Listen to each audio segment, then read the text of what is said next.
Hello everyone, I am yours Deshman. Welcome to my YouTube channel English Mastermind. Today I am going to explain the question answer of the second lesson Children at Work of 8th class. Our first question is Velu stood on the platform but he felt as if he was still on a moving train.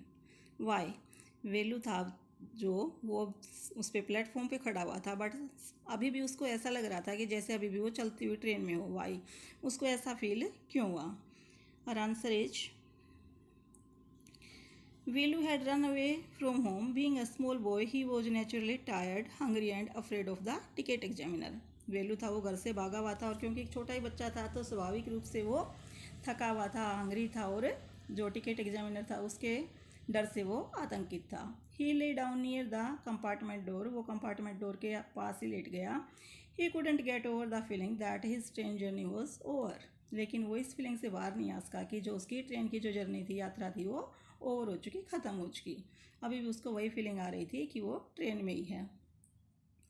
और second question is what made him feel miserable. Miserable होता है दुखी. किस चीज़ से वो थोड़ा सा दुखी फील कर रहा था? Velu was alone tired and hungry. Velu था वो अलोन था, टायर्ड था और हंग्री था. He didn't have a ticket also. उसके पास टिकट भी नहीं थी. So he felt miserable. इसलिए वो थोड़ा सा दुखी फील कर रहा था. Third question Velu travelled without a ticket. Why? Velu बिना टिकट के यात्रा कर रहा था. क्यों? आपने लेसन यदि रीड किया है तो आप जानते हैं ना. Velu travelled without a ticket because he had no money. क्योंकि उसके पास पैसा नहीं था, पैसे नहीं थे, इसलिए वो बिना उसके टिकट के ट्रेवलिंग कर रहा था. Second part is how did he escape the ticket collector's attention. जो टिकट कलेक्टर था उसके अटेंशन से, मतलब उसके ध्यान से वो कैसे बचा. He escape the ticket collector notice because the ticket collector didn't come to that unreserved compartment. वो टिकट कलेक्टर के ध्यान से इसलिए बच पाया क्योंकि जो टिकट कलेक्टर था वो उस अनरिजर्व्ड कंपार्टमेंट में आया ही नहीं. Fourth question is why had Velu run away from home. घर से क्यों भागा था वो? आप सभी ने चैप्टर रीड किया है ना. यदि आपने उस लेसन को रीड नहीं किया है तो मैंने उसका जो लिंक है इस वीडियो के डिस्क्रिप्शन में डाल दिया. आप वहाँ से इस लेसन को रीड कर सकते हैं. तो इस क्वेश्चन का आंसर है हमारा Velu had run away from home because of misdeed of his father. वो अपने पिताजी के बुरे कामों से, डीड्स होता है बच्चों काम, मिसडीड मीन्स बुरे काम. वो अपने पिताजी के बुरे कामों से तंग आके घर से भाग गया. वो used to snatch all the money from him and his sister. क्योंकि वो उसके और उसकी बहन के सारे पैसे छीन लेता था. He also beat the children. और वो इसके अलावा बच्चों को पीटता भी था. और fifth question is why did he decide to follow the strange girl. उस अजीब सी लड़की को उसने क्यों फॉलो किया? उसके पीछे पीछे चलना उसने क्यों डिसाइड किया? क्यों ऐसा डिसाइड किया? Answer Velu agreed to go after the strange girl because he was hungry and the girl promise to get food for him. उसने ऐसा उस अजीब लड़की के पीछे चलना है इसलिए वो सहमत हो गया उसके पीछे चलने के लिए क्योंकि वो भूखा था और उसने उससे प्रॉमिस किया था कि वो उसको खाना देगी.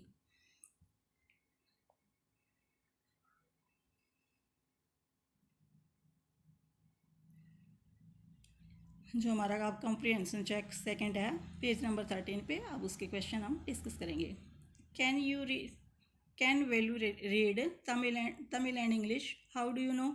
जो वेलू था क्या वो तमिल और इंग्लिश दोनों लैंग्वेज को रीड कर सकता था? आप कैसे बता सकते हैं? तो हमारा आंसर है Velu couldn't read sign boards in English. जो वेलू था वो इंग्लिश में जो साइन बोर्ड्स थे उनको वो नहीं पढ़ सका. But he read the Tamil sign on central jail. लेकिन सेंट्रल जेल पे जो तमिल लैंग्वेज में लिखे हुए कुछ वर्ड्स देखे तो उनको आराम से पढ़ सकता था. If you are not careful you will soon be counting bars there the girl said. Girl ने कहा, वो जो लड़की थी, छोटी सी लड़की, उसने कहा कि यदि तुम यहाँ पे केयरफुल नहीं होगे तो जल्दी ही, मतलब बार्स, जो जेल की वो बार्स हैं, उनको तुम गिनते नजर आओगे. तो काउंटिंग बार्स का मतलब क्या, जेल से है.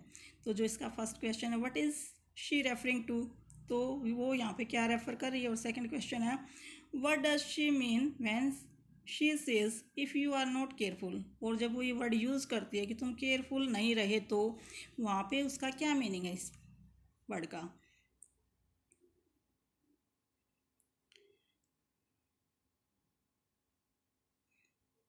और उसमें she says something a little letter which means the same, find that sentence. हमें वो जो सेंटेंस है जो बोली है उस सेंटेंस को भी यहाँ पे कोट करना है।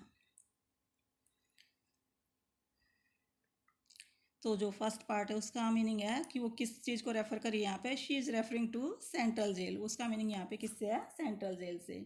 और वो ये केयरफुल रहने के लिए क्यों कर रही है, she pointed out to Velu that doing wrong was not so important as escaping the police और गेटिंग कोर्ट। वो कहती है कि गलत करना इतना इम्पोर्टेंट नहीं है, तुमसे मिस्टेक हो जाए इट डजेंट मैटर, बट वहाँ से पुलिस से एस्केप करना, पकड़े न जाना, ये चीज़ ज़्यादा इम्पोर्टेंट है। और जो सेंटेंस है वो ये है, you don't have to do anything just don't get caught that's all. कि तुम्हें क्या कर, you don't have to do, तुम्हें कुछ करने की ज़रूरत नहीं है, जस्ट डोंट गेट कोट, बस पकड़े नहीं जाना, दैट्स ऑल, यही बात सब कुछ है। Where did the girl lead Velu to, वो जो गर्ल थी वो उसको कहाँ पे लेके गई। और जो सेकंड क्वेश्चन है, what did they get to eat, उन्होंने वहाँ पे खाने के लिए क्या मिला।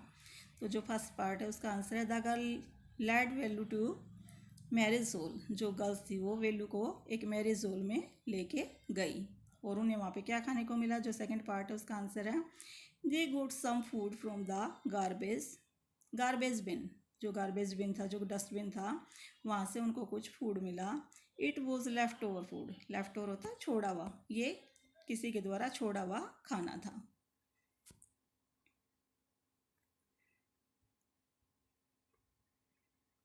अब हमारा जो comprehension check, next comprehension check है पेज नंबर 15 पे, उसके क्वेश्चन आंसर है। First question, what material are the strange huts made out of. किस मटेरियल, जो स्ट्रेंज सी, जो अद्भुत सी हट्स दिखती थी, वो किस मटेरियल से बनी हुई थी।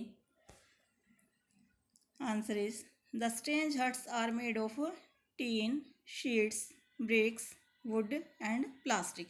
जो अद्भुत सी दिखने वाली जो हट्स थी वो इन चीज़ों से बनी हुई थी, मतलब वेस्ट मटेरियल से बनी हुई थी वो। Why does Velu find them strange, Velu को थोड़ी सी स्ट्रेंज क्यों लगती हैं। Answer, Velu finds those huts strange because in his own village the huts were made of mud and palm leaves. उसको ये इसलिए थोड़ी सी अजीब दिखती हैं क्योंकि उसके खुद के गांव में जो हट्स थी वो किससे बनती थी, मिट्टी और पाम्स के जो लीव्स होते हैं उनसे वो बनती थी। तो यहाँ की जो ये हट्स हैं उसको थोड़ी सी स्ट्रेंज दिखती हैं। Second question, what sort of things did Jaya and children like her collect and what did they do with those things। जो जया जैसे बच्चे हैं वो किस तरह की चीज़ें इकट्ठे करते हैं और इन चीज़ों से वो क्या करते हैं। Jaya and other children like her collected paper, plastic and glass etc। जो जया और दूसरे बच्चे हैं उस जैसे वो ये पेपर है, वेस्ट प्लास्टिक है, ग्लास पड़े हैं, इनको वो कलेक्ट करते हैं। They all sold that to a कबाड़ी और जंक डीलर, वे सारी चीज़ों को इनको किसी जंक डीलर को या कबाड़ी को बेच देते हैं। Third question, is Velu happy और अनहैप्पी टू फाइंड वर्क। जो वेलू था जब उसको ये काम मिल गया तो क्या उसको पाके वो खुश था या फिर खुश नहीं था। Give a reason for your answer, अपने आंसर के पक्ष में कोई रीज़न दो।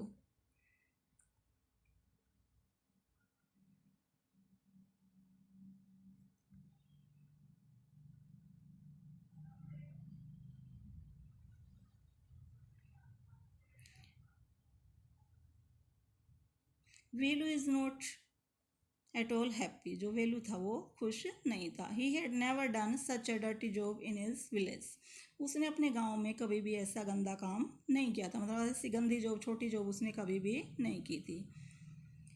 अब है, discuss the following question in small groups, write their answer afterwards. अब तो आपको जो डिस्कशन के क्वेश्चन होते हैं आपके अंडरस्टैंडिंग बेस्ड क्वेश्चन है बच्चों, वे क्वेश्चन है।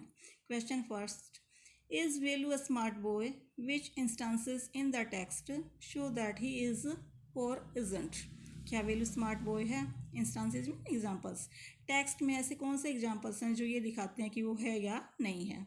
और answer is no, Velu is not a smart boy, वो स्मार्ट बॉय नहीं है। He runs away from his home to escape his father's beatings, वो अपने घर से भाग जाता है, किस लिए? क्योंकि अपने पिताजी की जो पिटाई है उससे वो बचना चाहता है, पिताजी उसे पीटते थे, इस चीज़ से बचने के लिए वो घर से भाग जाता है। ही felt miserable at the railway station, railway station पे भी वो थोड़ा सा अपने आप को दुखी फील करता है। He found himself alone and Hungary, अपने आप को थोड़ा सा अलोन और वो हंगरी फील करता है, मतलब अकेला पाता है अपने आप को। He accepted rag packing because he wasn't fit for any other job, और फिर आखिरी में वो क्या काम एक्सेप्ट कर लेता है? रैग पैकिंग मतलब जो एक कूड़ा वगैरह उठाते हैं ना, इसका, क्योंकि उसको कोई दूसरी जॉब नहीं मिल सकी, वो कोई और काम कर ही नहीं सकता था, इसीलिए वो स्मार्ट नहीं है। Question 2, do you think Jaya is a brave and sensitive child with a sense of humour? क्या आपको लगता है कि जो जया है ब्रेव है, सेंसिटिव है, मतलब सेंस ऑफ ह्यूमर के अकॉर्डिंग आप इसको बता सकते हैं। Find instances of her courage, kind nature and humour in the text, आप उसकी करेज के, काइंड नेचर दयालु नेचर के, और उसके जो ह्यूमर वाले थोड़े से एक आध एग्जाम्पल आता है उसके आपको कुछ एक इंस्टांसेस देने हैं, एग्जाम्पल्स यहाँ से देने हैं।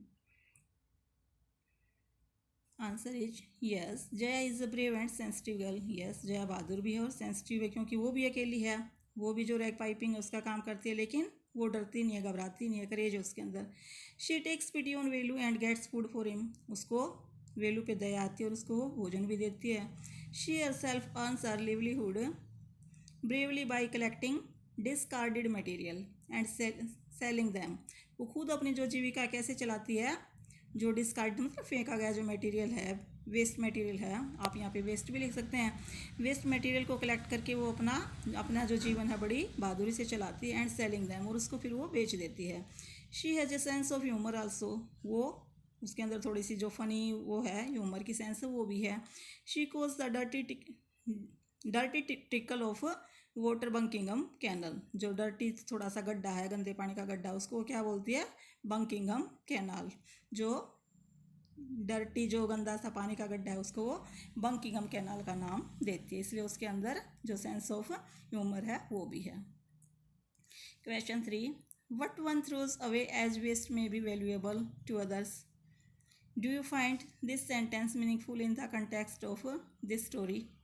वट वन थ्रोज, जो एक आदमी फेंकता है, एज वेस्ट, वेस्ट के रूप में जो एक बंदा फेंकता है, may be valuable to others, दूसरों के लिए वो वैल्यूएबल इंपॉर्टेंट हो सकता है। Do you find this sentence meaningful in the context of this story? इस स्टोरी के कंटेक्स्ट में, संदर्भ में, क्या आपको ये सेंटेंस मीनिंगफुल लगता है? हाउ, यदि लगता है तो कैसे? आपका answer yes, the plastic, the paper and rusty metal sheets thrown away by the people become valuable to rag pickers, जो रैग पाइकर्स होते हैं उनके लिए ये प्लास्टिक, पेपर और जो रस्ट मेटल होता है, रस्टी मेटल होता है, शीट्स होती हैं, ये उनके लिए वैल्यूएबल बन जाती हैं, रैग पाइकर्स के लिए। They eat left over food for survival, survival होता है जीने के लिए, वो जिंदा रहने के लिए छोड़ा हुआ फूड जो दूसरों के द्वारा जूठा छोड़ दिया जाता है थाली में, उसको वो प्लेट से उठा के खा लेते हैं। They sell junk food to some dealers to earn their livelihood, वे जंक डीलर्स को ये जो अपना सामान, रैग पाइकिंग का जो सामान उठाते हैं उसको वो बेच के अपना जीवन चलाते हैं। तो बच्चों ये थे हमारे क्वेश्चन आंसर। आपको क्वेश्चन आंसर कैसे लगे, वीडियो कैसे लगी? यदि अच्छी लगी तो लाइक करें, शेयर करें और मेरे चैनल को सब्सक्राइब करना बिल्कुल ना भूलें। और ये जो स्टोरी है इसका लिंक मैंने इस वीडियो के डिस्क्रिप्शन में डाल दिया, वहाँ से आप इस स्टोरी को रीड कर सकते हैं। Thank you for watching my video. Have a happy and healthy day.